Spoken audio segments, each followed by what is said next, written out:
Hi there, Talk Hidden Values here again. I wanted to talk a little bit today about being Tuck Hidden Values. I've had a couple of questions in live chat in a couple of places online about that name for my channel, and so I wanted to address that a little bit. It actually comes originally from Einstein, who was the king of space-time, right? For his theories of special and general relativity, which both shook up the world. And yet he still couldn't accept quantum mechanics entirely when the theories emerged during his lifetime.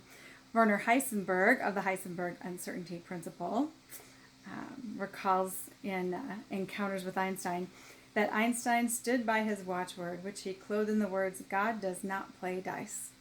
That was his objection to the probabilistic nature of quantum mechanics.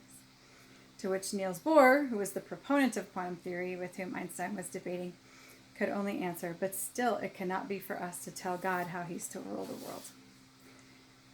The mathematical equations that quantum theory lays down describe a universe that's governed by probability and not definitive outcomes, specifically in really particular ways. But a lot of quantum theorists, theoretical physicists, look at, from a quantum cosmological perspective, they look at a lot broader things than just particle equations from a quantum perspective. But this is the reason that Einstein thought that the theory had to be valid. In order for the theory to be valid, there had to be hidden values that were lurking somewhere. There couldn't be endless probabilities because God doesn't play dice. The phrase hidden assets is a business term that refers to assets that aren't listed on a balance sheet. The value of intellectual properties, trademarks, patents, or etc. And last year, when I named this channel, the intended meaning really was about those hidden values that might be lurking somewhere, like Einstein thought. The intangibles, those values that attach to the overlooked aspects of our human experience, things that have been long neglected in the modern West and that we need to bring back into balance, things we need to repatriate from Eastern understandings and from the ancient world, so that we can bring our lives back into balance and live more constructively and in a more full, whole way. So balancing masculinity and femininity, balancing reason with intuition, balancing tradition with modernity, balancing science with art, balancing the private and public spheres, balancing rationality and emotion, and balancing revelation with mystery. It was interesting then, having had to discontinue the project I was doing last year and coming back to it this year, really seeing another layer of meaning to hidden values, right? I was recently rewatching for the millionth time A Beautiful Mind, and there's a line in it where the character of Alicia Nash says to John Nash, "It's life, John, just add meaning." And I thought that's really the meaning, layers of meaning keep accruing to this Einsteinian understanding of hidden value. Because I'm noticing today that there are these values that so many folks are hiding.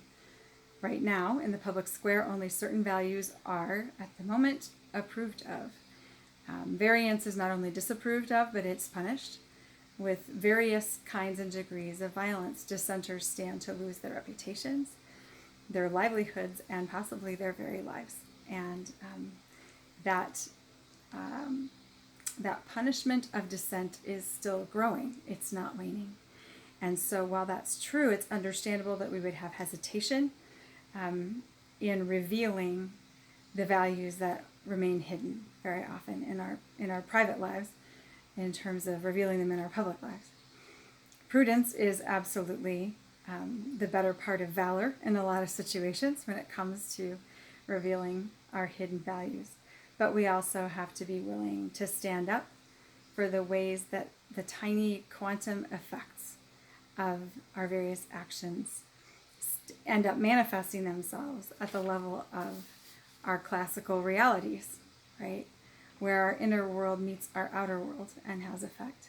If we don't do that, then the kind of more gross effects, the larger level effects, the lower resolution effects, will prevail in classical reality action, and we will end up with a more classical rules governing, right? Where action has an equal and opposite reaction, and where those smaller quantum effects disappear under the wave of the larger classical activity that's going on.